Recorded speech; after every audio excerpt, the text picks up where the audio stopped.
I want to welcome you to another Manitowish Waters Historical Society Zoom event.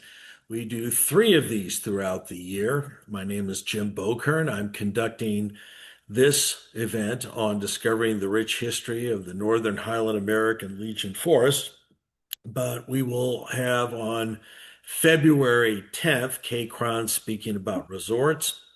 And on April 12th, we'll have our final Zoom and about an exciting new project I'll be talking about here, the Northwoods Forest History Experience. And I think I'm going to hit mute all again so Yeah. we get that background noise out of there. And we're going to try to continue with our presentation. All righty. So, again, we're excited about giving you these Zoom presentations. They're going to be on the internet on our YouTube channel in a day or so. So, let's begin. It is the Centennial of the Northern Highland-American Legion Forest. If you take a look at the left here, this is E.M. Griffith. He was our first forester, and to the right of him is Heather Birkeland, and she is our current forester. And we have some old school pictures of big white pines here and men getting into canoes to go fishing with pistols because they shot their fish back in the day, and then modern trails and modern canoeists. So it really is quite a journey over the entire 100 years. And I hope you enjoy as we go through many of the turning points. So, first of all, the Barnes map here shows a state park underneath the arrow. And initially in 1878, Wisconsin was interested in making a state park in what would be Vilas County, Oneida County, and some of the surrounding areas to the east and the west. But these good intentions were then lost because by 1897, of the 50,000 acres of that park that was put aside, almost 32,000 were sold to lumber interests, and it was a cutover like you see right here. Logging restructures the North Woods environment, and it changes the entire landscape. First through river drive logging, where big dams, this happens to be the dam at K at Boulder Junction on the right, where they're felling these large white pines and driving them down as far as the Mississippi River. The river drive logging was a white pine logging experience. And during white pine logging and for some time after, railroads came to the North Woods and they harvested basically the rest of the trees that were valued. As you see on the left, with a Weininger train, and then you have the Turtle Lake Mill in Winchester on your right, and the landscape has definitely been shifted. We see, starting in 1903 in Wisconsin Blue Book, that the State Department of Forestry put away 40,000 acres of land in Forest, Oneida, Vilas, and Iron County to kind of restart this vision of a state park. And this is really the beginnings of what will become the Northern Highland-American Legion Forest. It's interesting, beforehand, there was a lot more interest in fish hatcheries and fish stocking than there was forestry.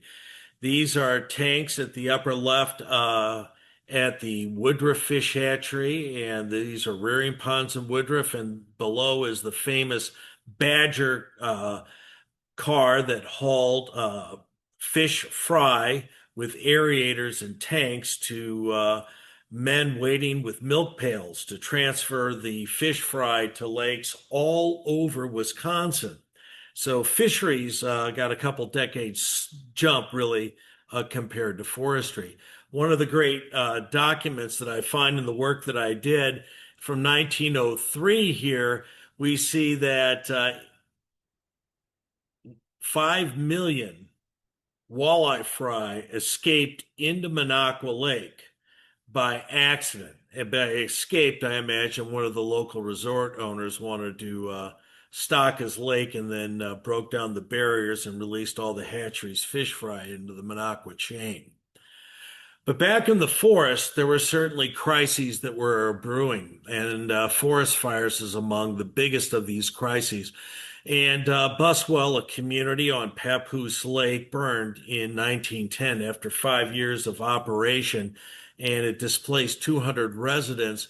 And it really illustrated how the logging practices and the remaining slash, the leftover logging materials, were ripe for creating massive forest fires, and there was a lot of property and personal damage and loss of life. Some logging pioneer practices thought that these fires that you see here, all from Vilas County, by the way, were great. That was the farming interests. They thought that right after the logging, burn it all down and put a plow to it. But there was those special interests ran into conflict with the foresters' interests. Foresters had a different view, as you see in this slide.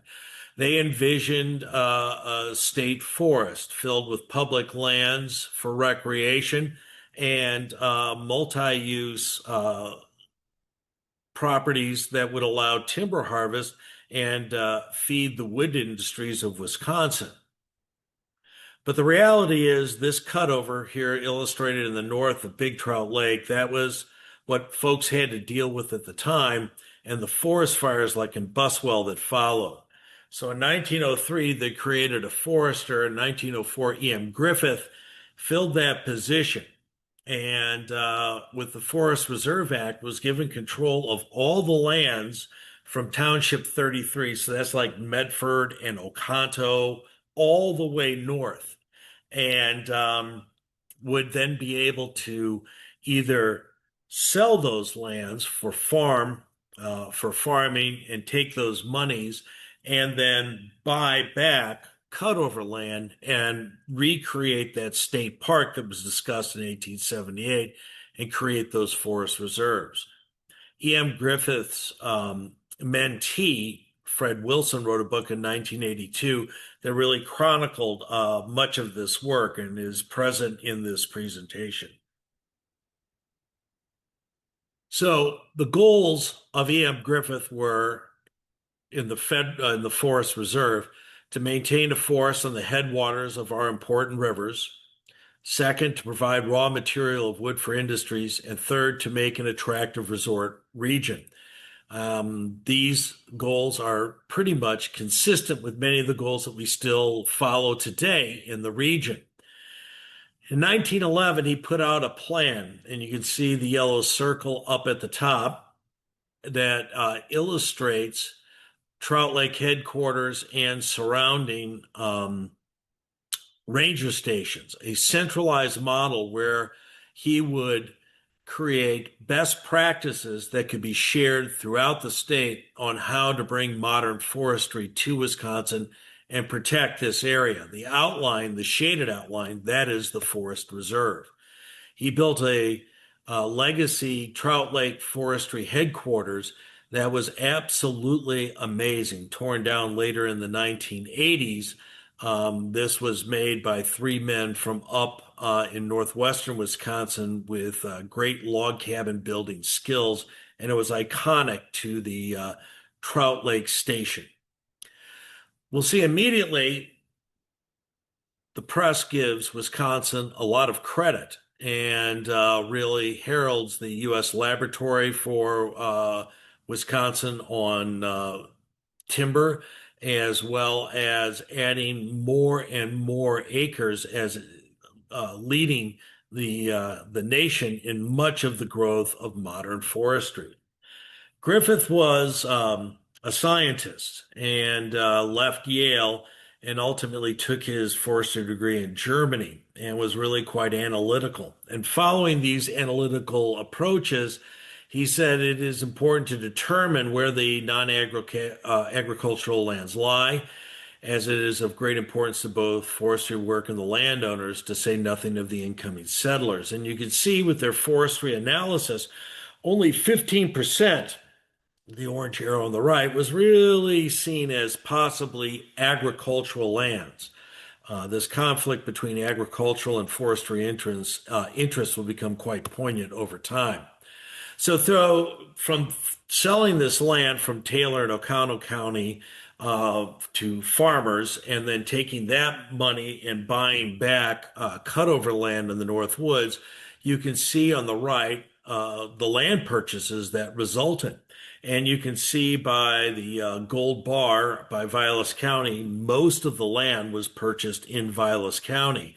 And you see Big Trout Lake there on Vilas County, Cathedral Point being featured in that particular article. Northern Wisconsin folks embraced both the fire protection and new forestry practices to keep hunting traditions strong, uh, bring up more tourists for guiding, and to spur a growing cottage industry where there were summer homes being built. To do this, three initial ranger stations and fire towers were created on Little Car Lake near Lake Tomahawk, Rust Lake, Boulder Dam Lake, which is Boulder Lake, and Plum Lake. And at the University of Wisconsin, they also were trying to bolster the forest reserve, and they actually created a forest ranger coursework to make sure the men that were hired, a dozen of them, would be fully trained and capable of executing this ambitious goal. To your left, in this image, you can see the image of the first 12 rangers. These hardy men, and Griffith said, it is the intention to appoint forest rangers who will live in the reserve, act as fire patrols to prevent the setting or spread of forest fires, build fire lanes, roads, and trails, plant areas that have been denuded, and scale mature timber.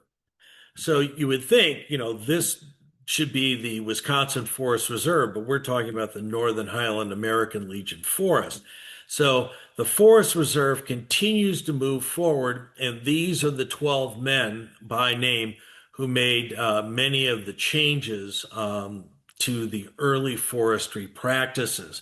Some famous names like Fred Wilson in the lower right, Frank Long from Saner, who died in service and is commemorated with naming of Frank Lake and others.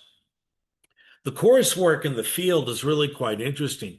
Whether they're measuring trees on the right or placing a long distance call, this is how they would call in their fires when they were in the field. Look behind how denuded all the land is here. As far as you can see, it's flat land with just the most basic saplings coming up.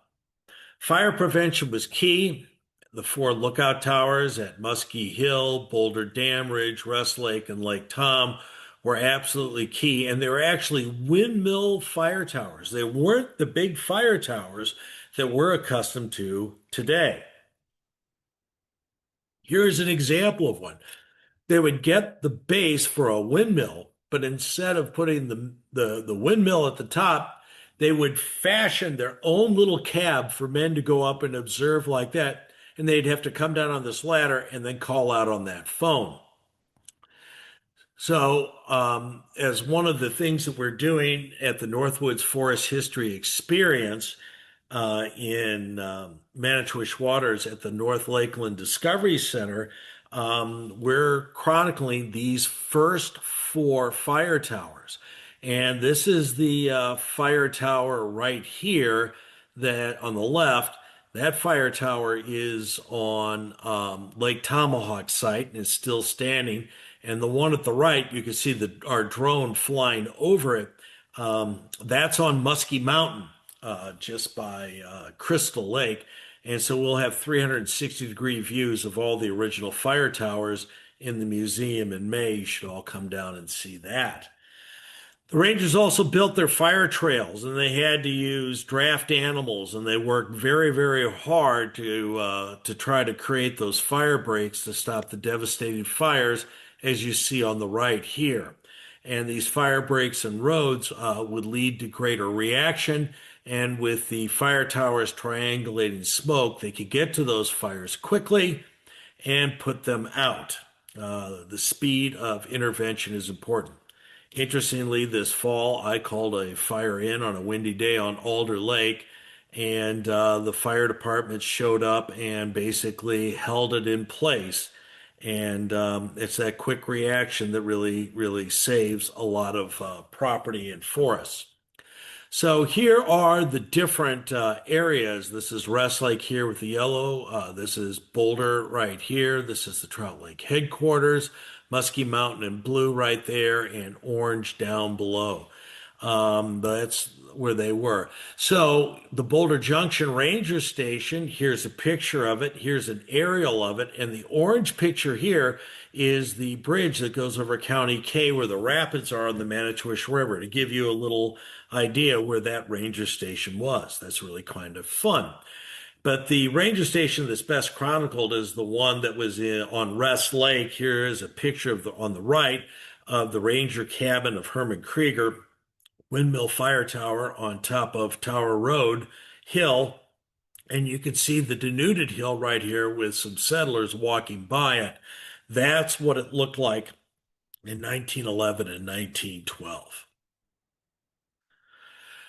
So it goes from the Rest Lake Fire Tower to Maggie's. So here we have the Rest Lake Ranger Station and Fire Tower. Then it becomes the Tower Inn, and then it becomes the Tower Tea Room in the center.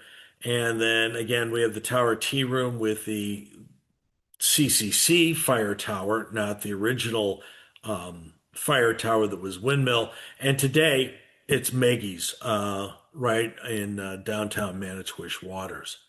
We have documentation of Ranger Krieger being there, and we have his pay stubs here from 1911 to 1912, identifying him as being our ranger in town. We also have other information that's really cool, that E.M. Griffith hired a young aspiring forestry student named C.L. Harrington from Hurley. He later served in the 20th Engineering outfit in World War I, and they were all loggers, and they produced things for the war effort and were really quite vital. He basically comes back and runs the early state parks and sets them up for the whole state of Wisconsin. So out of these early workers, and these are pictures from C.L. Harrington working in the Forest Reserve, living in tents, clearing roads, and alike. There are great legacies. Speaking of legacies, one of the legacies is that they were finding on the right all these fawns that were abandoned, and they created a state game farm very early in like 1912, 1913, and immediately started to introduce elk into the area. The elk introduction, there were two major waves. There were problems with this. The elk gained pneumonia. They habituated with humans being fed in the game preserve between Aliquosh and Trout Lake, and ultimately in the late 1930s were released. This is a picture of one of those released elks up in Land O'Lakes on the right, and I have a news clipping here of four men who were arrested, two in court. They tried to poach an elk, and one of the gentlemen who tried to poach and harvest illegally the elk got too close to the elk with a pistol and lost some of his teeth before the warden came and arrested them all. So we have a strong elk herd today in Clam Lake, and some down in Jackson County, but this experiment didn't work as well. One experiment that worked very well out of Trout Lake, following the German-European nursery model for planting trees, as you see on the left, we created the same thing on the right at Trout Lake. And those are seedlings that would be used to repopulate all of the cutover land and the land scorched by forest fires. In the forestry division, the Big Trout Lake nursery was complemented by a smaller one in Lake Tomahawk, and they quickly started putting out trees that were being planted throughout the North Woods that we still enjoy today. So here you see the 1911 and a 1955 nursery pictures side by side. In the 1960s, they moved the nurseries down south where there are longer growing seasons. But this nursery was really a key component of the Forest Reserve and Griffith's model. Another thing that Griffith did is he had much of the land surveyed. You can see the gold arrow here where there's Rest Lake was surveyed extensively. And one of the reasons for those surveys is because they were leasing camp and cottage and frankly resort sites on Rest Lake. One of the areas where the Rest Lake Park is was called the Hoosier Club, an enclave of Indiana folks who leased that land and enjoyed it until those leases closed in the late 70s, and then that land turned over back to the state. There were also leases in other areas on Rest Lake and on Vance Lake as well. The Chicago Northwestern Railroad thought these leases were a great way to get people on the railroads to come up north. Just imagine, for $2 a year, you could have your own tent site. For a little more, you could have your own cabin site. Why not come up north? And take a look at this beautiful log cabin on the right that was in the Forest Reserve. And it's like the Hoosier Club right here on Rest Lake, and there was another one right over here in what we call Finn Bay next to Camp Jorn. So you can see the yellow arrows all marking different areas where there were leased land. And this was part of the early Forest Reserve and Northern Highland-American Legion Forest Reserve model until they were closed. Interestingly, today, Rest Lake Park, Fern Lodge, where the campsite is on Vance Lake, and Finn Bay or Serban Park are all part of those other leased lands, and they are all available and being used as public spaces today in our town. One of the more interesting things that I came across in Griffith's analysis is that he felt that the climate in northern Wisconsin was really good for restorative health, for lung disorders, consumptive issues as well. And he actually wanted to have people with those problems given a cabin, and they would help tend the nursery and really cut down on their labor costs. Almost immediately, this was expanded dramatically, and you may be surprised to find in 1910, the Wisconsin Tuberculosis Rehabilitation Center went in here between Big Car Lake, where the yellow arrow is, and Lake Tomahawk. That is where the McNaughton Correctional Institution is today. But from 1910 to 1957, it was for consumptive health, and it was a rehabilitation area.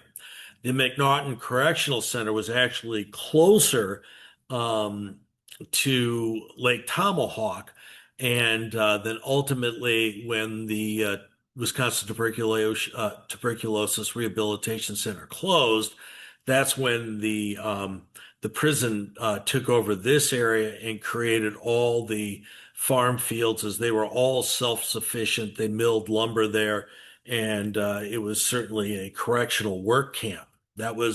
These were all part of the Northern Highland-American Legion Forest development that followed the Forest Reserve. So Griffith was really aggressive. He wanted to go from 400,000 acres to 1 million, and ultimately he says, why not 1.5 million? Remember that number, please. 1.5 million acres was kind of his target that we would need for this kind of public land to be managed. And here is where a conflict comes and the Forest Reserve comes to an end. Agricultural interests led by many, but in particular, a Oneida County agricultural agent named E.L. Luther. He said that Griffith was creating a playground for the rich in the Forest Reserve, and we need to move from the axe to the plow. And he had a lot of people who were in agreement with him, and they said that Vilas County is great farm country. Sadly, actually, both sides did not compromise very well on this. 10 years of clumsy practices and really weak debates will fall prey to economic realities in the cutover district. But so much propaganda was going out from the Wisconsin agriculturalists that this county, meaning Oneida or Vilas County, has better soil than large parts of Wapaka, Waushara, Portage, Wood, Adams, Juneau, Jackson, Columbia, Monroe, and La Crosse counties, is evident to any man who is a competent judge of good farming land. I can't hear you, but I assume some of you may be chuckling about that comparison and that claim. One of the claims that was real, and it came from Plum Lake or Sainer, that the taxpayers there were losing out on a lot of income that they would get if it was private land. And since it was public land, the people who did have private land in the township of Plum Lake were really facing higher tax costs. And this was a real issue and an oversight by Griffith that never was corrected under his tenure. But there were people like this guy named Leon Doolittle. He was from Eau Claire. He was mostly an attorney, but he was part of the firebrands. And you see this is in March of 1913. And he said that some way ought to be devised by you and carried out to the effect by your state forester by which you could avoid the odium of being regarded as the average settler in the region and nearly all the landowners there as their worst enemy. In fact, you are the landowner's worst enemy in that region. You are his only active enemy. And it was followed up by petitions and poison pen letters, all falling into the newspapers and alike because this was supposed to be big farm country. It was interesting, guys like Doolittle and others, they really liked their farmland right next to the lakes. And, who would blame them? Because a fine Norwegian family moved in along Wild Rice Lake, the Bakken family on Bakken Road, and they put in two farms and two resorts, and it really did help carry their family financially over a long period of time. But sometimes agricultural interests versus commercial interests sometimes blurred. What occurs is there's a long and serious political battle until 1915. And as the committee was put together and basically defended almost everything that Griffith did, the Supreme Court put a political hit out on the whole notion of the Department of Forestry, claiming it unconstitutional, saying that forestry is not in the purview of the state of Wisconsin for taxation and is therefore illegal. It would be akin to building canals, which should be a private enterprise. And at that point, Griffith became frustrated and left.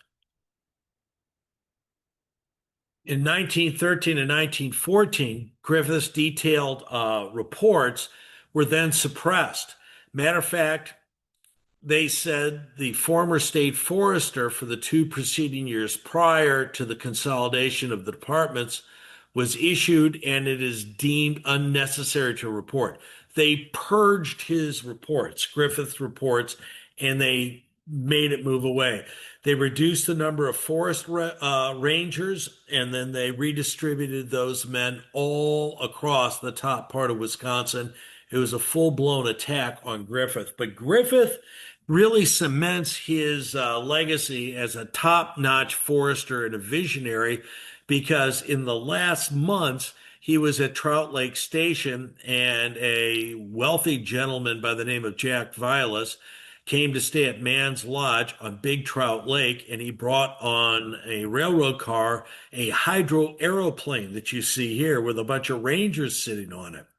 And Jack Vilas and Ian Griffith went up in that plane, and they made Jack Vilas an honorary forest ranger, and they spotted forest fires. And this was the first time aerial surveillance was used anywhere in the world for spotting fires.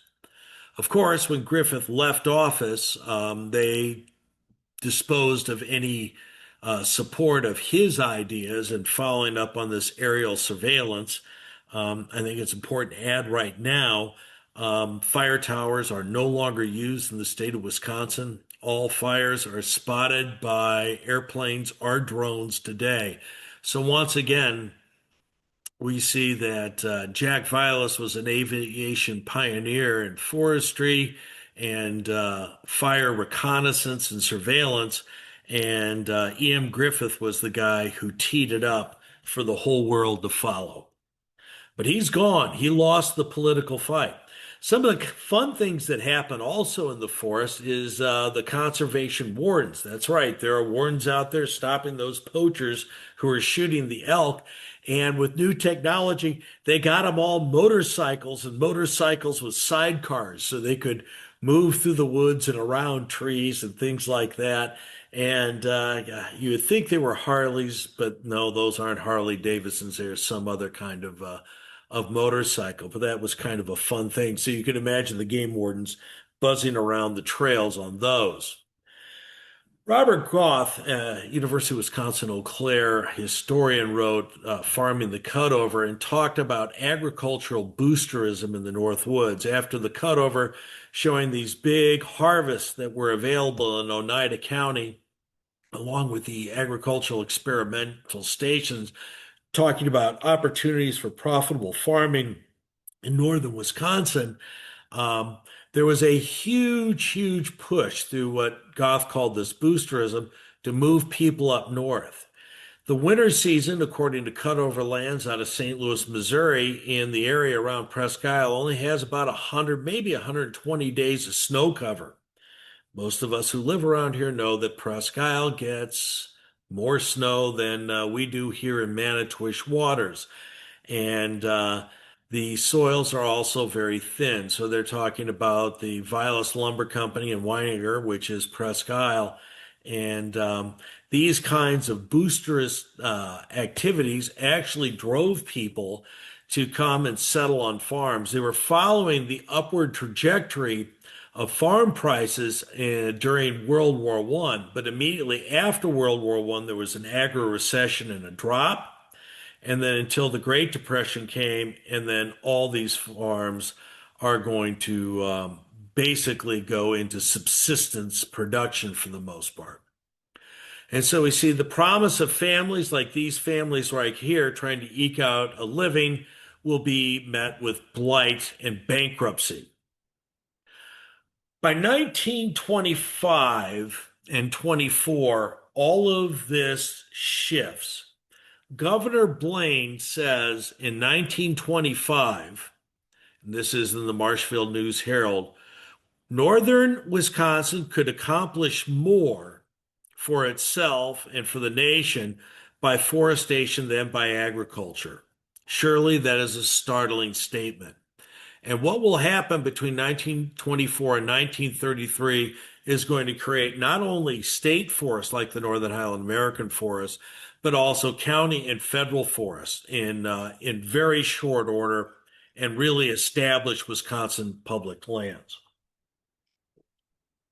So starting in 1924, Wisconsin shifted back to basically Griffith's land use plan. They amended the constitution of the state. They allowed for 500,000 acres of land to be put aside. They first called it the Northern Forest Park, but they're basically creating the Northern Highland State Forest, and that's why 1925 is its centennial today, and it will grow from that. But it didn't stop with state forests because the popularity, as you see in the newspaper, Wilderness Playground in Vilas County for tourists will be ready. A new park in Vilas County. These are the headlines in 1925.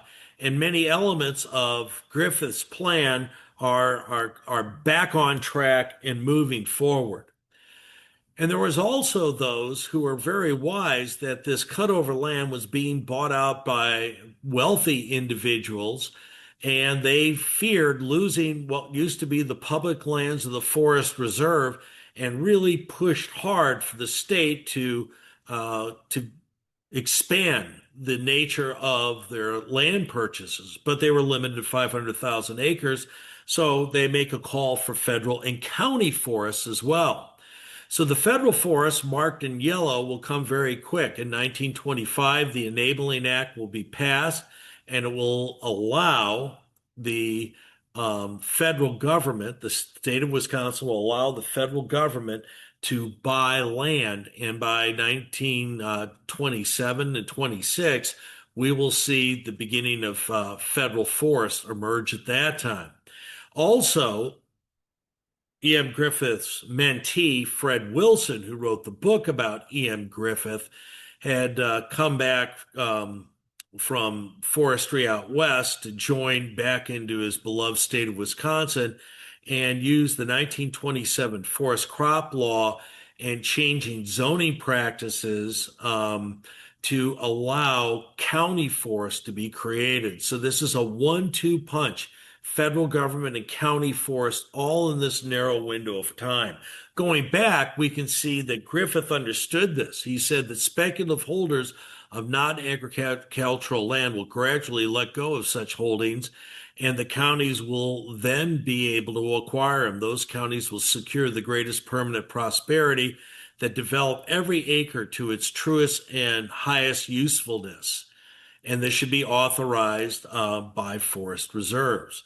And that is exactly what's going to happen. And this man right here, Mr. Forestry, Frederick Wilson, is going to deliver what his mentor had in mind by creating these rezoning. No new settlements out in the frontier. Because what would happen is, with all the boosterism, they would have many of the settlers come out and look at farmland in the winter where they wouldn't see the rocks and stumps, sell them that land through a land company, and then it would be disastrous poverty and hardship that would follow.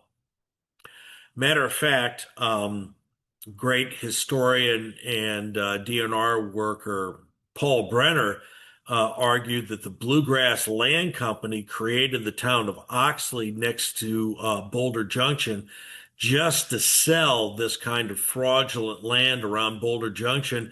And many of the pioneer families in Boulder Junction were lured there under these kinds of land schemes. So what occurs when these lands foreclose upon, they are then absorbed by either the federal government, who would pay for them or acquire them, or by the county government. So all of a sudden now, remember, Griffith wanted 1.5 million acres, and now we'll see 2.4 million from federal forests, and now it's like 2.5 million from county forests. And so we see this mosaic of state, county, and federal forests, which create the public lands. This is a prototype of a map that we will have at the Northwoods Forest History Experience that will show all of these lands in composite. And this is the Northern Highland-American Legion Forest here, what we're speaking of today. But all these public lands come into play basically because of the work done then in the 1920s. And so what Griffith's analysis was in the long term was to protect the settlers would not be doomed to poverty and comparative isolation and deprived of good schools and growing communities because they were sent out to poor land that they could not sustain and develop under an agricultural model in the Northwoods. It's funny, in 1933, when Vilas County puts in its county forest, Ole Reisman from Star Lake indicated, "We've done everything Mr. Griffith advocated for. He should have had our support," saying that basically Griffith was right the whole time, and we sent him packing. Today, you can take a look at some of the forest croplands by county, and you can look at the number of net county lands. Here you can see in Iron County, 48,000, 87,000 in Oneida County, 28,000 in Vilas County. And again, this really shapes our forestry. Now, speaking of shaping in the Northern Highland-American Legion Forest, we have to get the American Legion part of this going on, and this comes from a really fantastic plan that was put together um, by veterans. Veterans who fought in World War I and came back and joined the American Legion wanted to create an area for veterans who were suffering from wounds and disabilities from combat. And this area right here between Big Car and Tomahawk Lake becomes Camp American Legion, which also celebrated its 100th anniversary. Many of you might not know this, but between Plum Lake and Star Lake was where Camp American Legion was going to be. Absolutely. In 1924, they had all the plans set. The veterans who desired to spend their vacation in the Northwoods would have the space in the Blue Arrow here on Star Lake. And those who had disabilities, disabled veterans requiring recuperation would be at the Yellow Arrow over here on Plum Lake. And this was set to go by the end of January in 25. And then something happened. Camp Minnewawa on that isthmus between Big Car and Lake Tomahawk, after 10 years of operation, fell into financial hard times because Marcus Ebert, the gentleman from Milwaukee who ran it with his wife, became ill. And within less than 3 months, they shifted like on a dime. And the facilities were already there. Look at this beautiful cabin, the Minnewawa Camp for Girls, and all the roads, the facilities, the electricity are all on point. Camp American Legion just put up their signs. They were so excited they gathered in their 1920s automobiles, Model A's and Model T's, and said, "We're going to take an alien veteran, put him in a vacation atmosphere of scenic beauty, and give him the desire to live again." I created a YouTube video working with the director from Camp American Legion just this last year that you can see on the Marshfield Historical Society's YouTube channel if you're so inclined. But that gets us to the American Legion side of the forest, right? These two come together in 1968, but they kind of develop independent of one another in the beginning. So Camp American Legion is super popular, and they begin expanding that. Veterans volunteer their time. They do heroic work for the veterans who need recovering. And then they get this idea of a wildlife refuge, and they want to kind of expand this a little bit.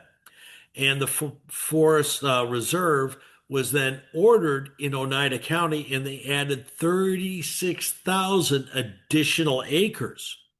And that was first called the American Legion Memorial State Park and Forest Preserve. You can see the Forest Preserve connection with American Legion. But by 1931, it was known as the American Legion Forest.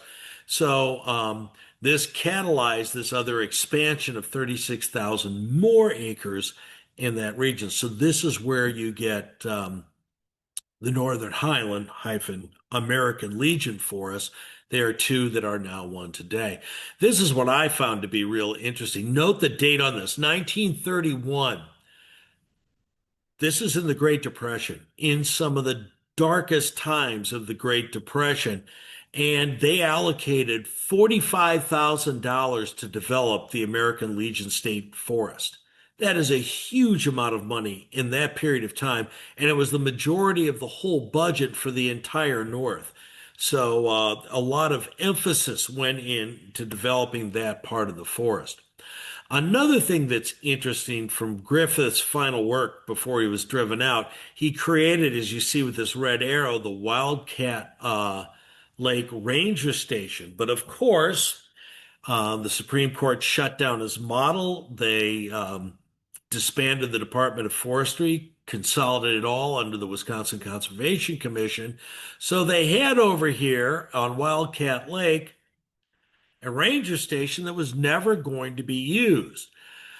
And we see from John Christensen, his dad, Peter Christensen, was the superintendent at State House Lake and ran the headquarters there for decades. And growing up there, John Christensen has, written a beautiful book that has a lot of great vignettes about that you can get from the Boulder Junction or Manitowish Water Library. But from that, he says, I still think of the beautiful lake view from the front porch of the road north of Boulder Junction at the end of the ranger station right here. Well, this beautiful view, that building wasn't used. So a guy by the name of Wakeland McNeil, later known as Ranger Mac, and used public radio to teach Wisconsin students for almost 2 decades about forestry and conservation. In his early life, he was actually planting at the Trout Lake Station with other leaders of Wisconsin conservation. He started the Junior Forest Rangers of Wisconsin.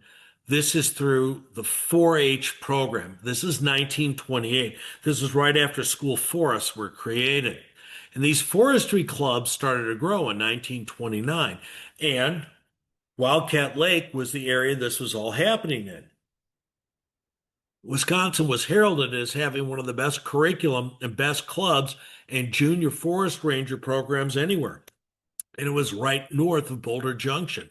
They had a 4-year curriculum. Men and women from 14 to 20 could be involved in this. And a first year a ranger, fourth year as a cruiser. And they would even do fire protection and firefighting within all of this. Wakeland McNeil would then take these kids who were farmers from the southern part of the state of Wisconsin and bring them up here. You can see the picture on the right, and take them in the woods and teach them about modern forestry. Interestingly, the kids would come back, as you see on the left, and they would do follow-up work in the agricultural lands in southern Wisconsin. And many of these young men planted shelter belts, which are little strips of trees, maybe 50 to 100 yards wide, that would stop soil erosion.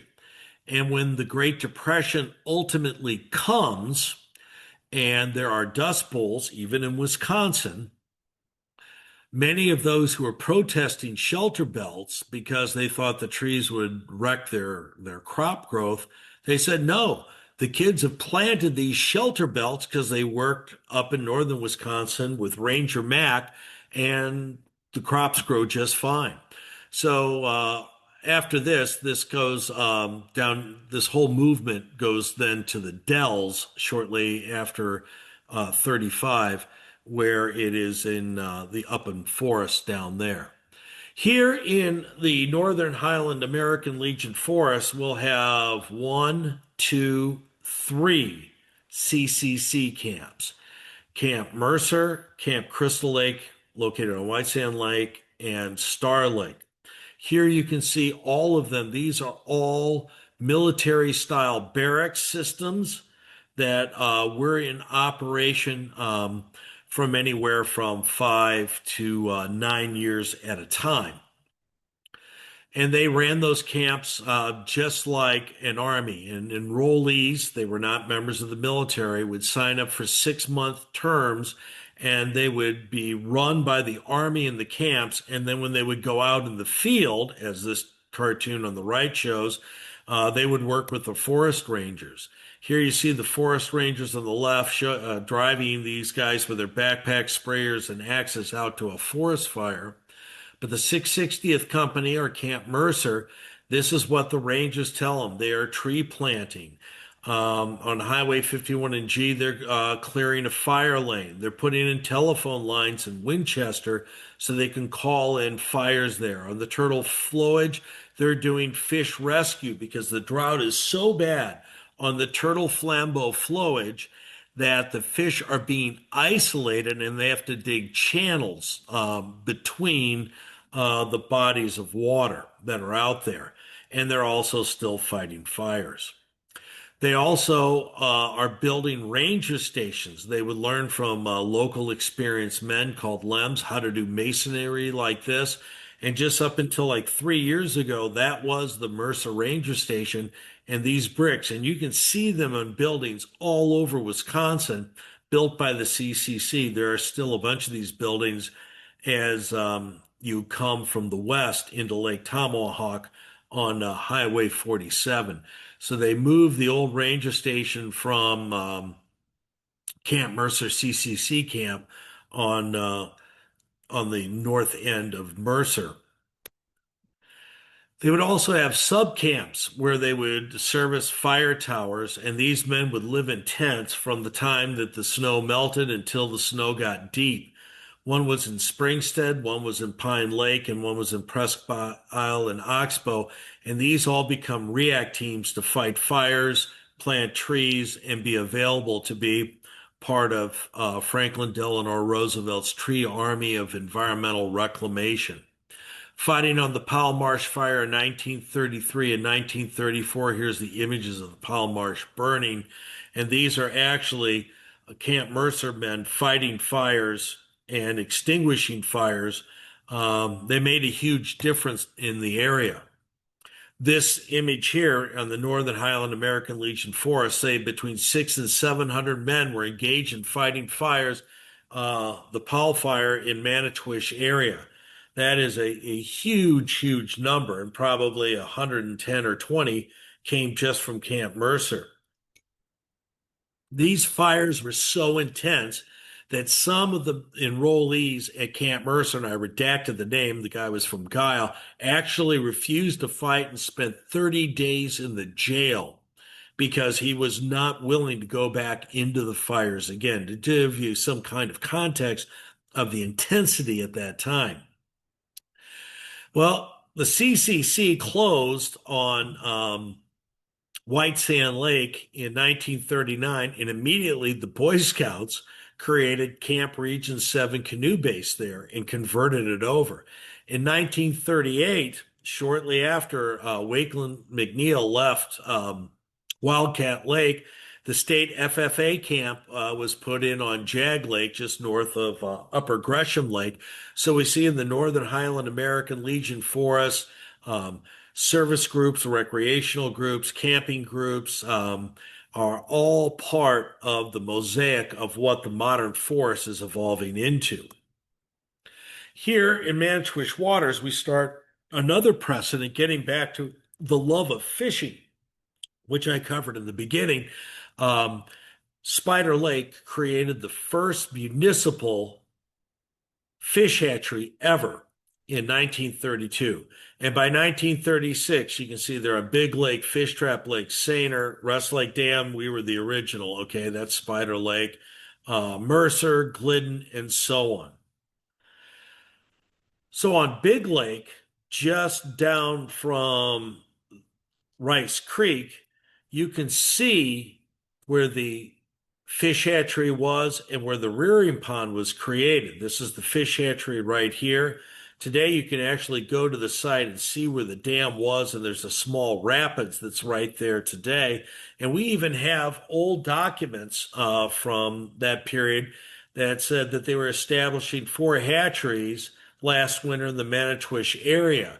And on Big Lake, they have already built a dam on Rice Creek, and they installed a 36-jar hatchery, and they're ready to raise pike and muskie in there.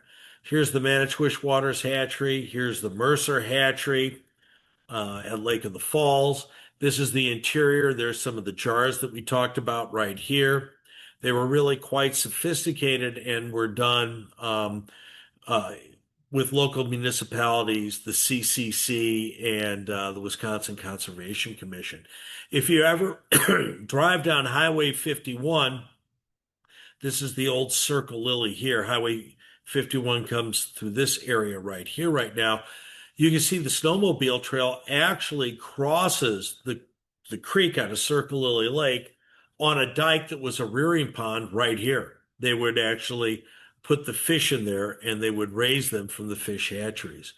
Here in Wisconsin, too, there was a lot of patriotism that was associated with the forests and forest products. Here in Wisconsin, we had a lot of wood and timber, and a lot of metal went into different kinds of war products, but they used a lot of wooden boats and made from Wisconsin wood. Sub chasers and patrol boats were were made in Manitowoc and up at Sturgeon Bay, and they're all made out of wood, which is really helpful if you're encountering magnetic mines. So it was really quite pragmatic. But forest fire just destroys 85,000 Wisconsin sub chasers. So please prevent forest fires and be patriotic. Um, we also see there that the war had brought a decrease in the use of state forest lands and other recreational purposes. This was especially true in the areas of northern part of the state.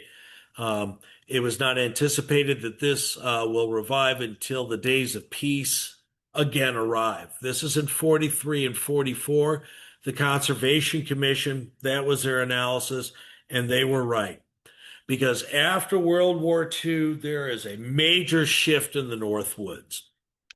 First of all, this is Wisconsin Rapids. This is Mead Paper Mill, Consolidated Paper Mill, and pulpwood manufacturing is going to grow. We will see the development of the single man chainsaw and then small logging outfits like Pukal Lumber. And here's the Pukal Mill right here in Arborvitae. This will all revitalize major transitions in the post-war era. In 1949, in Wisconsin Conservation, they said the vast quantity of pulpwood in Wisconsin mills, 80%, had to be imported. They even brought wood over by rafts from Canada. So there's a huge emphasis on feeding the paper mills within the time. But at the same time, there's a huge jump in recreational interest. People now are making money in the post-war period. Things are booming. And take a look right here in 1952. Here you have Fox Island on Rest Lake in Manitowish waters is a place to go, or Lake of the Falls. This is all being boosted in the post-war effort. In 1957, the Wisconsin Conservation Department is illustrating here all the campers who are coming to the different lakes within what is now the Northern Highland-American Legion Forest, and there's a huge emphasis on developing campsites. Wausau Daily Herald runs the images. You can run this today. This is 1958. That's the year I was born. People on the beach, people camping in tents, picking berries, boating, going on hikes, fishing, looking at wildlife. It's the same things that we're doing today. And this recreational thread goes along with like the pulpwood and the timber harvest thread as well. As you look at the Northern Lakes Advisor in 1960, this is really kind of interesting because they're saying, look at all the crowded campgrounds. But you can find, see this, in Vance Lake, they have campsites that are open. 9 campsites right there in Vance Lake. In 1959, we have ski hills on Muskie Mountain. New recreation, winter recreation. This is before the big snowmobile push. They're pushing downhill skiing. They're pushing down here in the same article the notion of doing snowshoeing in the Northwoods. And only a few years after that, cross-country skiing will be coming forward as that kind of recreation. This man, Gaylord Nelson, governor, senator from Wisconsin, had a vision of the CCC of the 60s, which is the YCC, Youth Conservation Camp. We have one of those in Manitowish waters. It's now called the Discovery Center. And these young men were clearing trails. They were peeling logs to build structures and putting together fish cribs And that all has its own exhibit in the Northwoods Forest History Experience. We hope you come and look at it. So this is the State House Lake entry area. Later on in the 70s, women joined men in filling the barracks here at State House Lake. And this is the old PX, which is an old CCC building from Palmer Lake that we're moving because we met our fundraising goals, and it is now sitting on site and will be the spot of our new museum. And we invite you all to join us late in May and next summer to enjoy that. But in the Northern Highland-American Legion Forest, there were still tested true traditions that ran strong. The old campsites for the canoe trails like this one down the Manitowish River, going back to the oldest camp west of the Alleghenies, Camp Highlands and Sainer. Here are Sainer boys in their canvas canoes, portaging, hauling their Duluth and cylinder packs from lake to lake. Here are the Region 7 Boy Scouts shooting the rapids, probably right there on County K coming out of Boulder Lake, uh, close to their home on White Sand Lake. These were great traditions. By 1968, the Wisconsin Conservation Commission then merges or is folded into what becomes the Department of Natural Resources, and new conservation efforts and new sciences are being applied. By 1973, we see snowmobiling really growing. And the Northern Highland American Legion Forest has some logging roads that we create trails.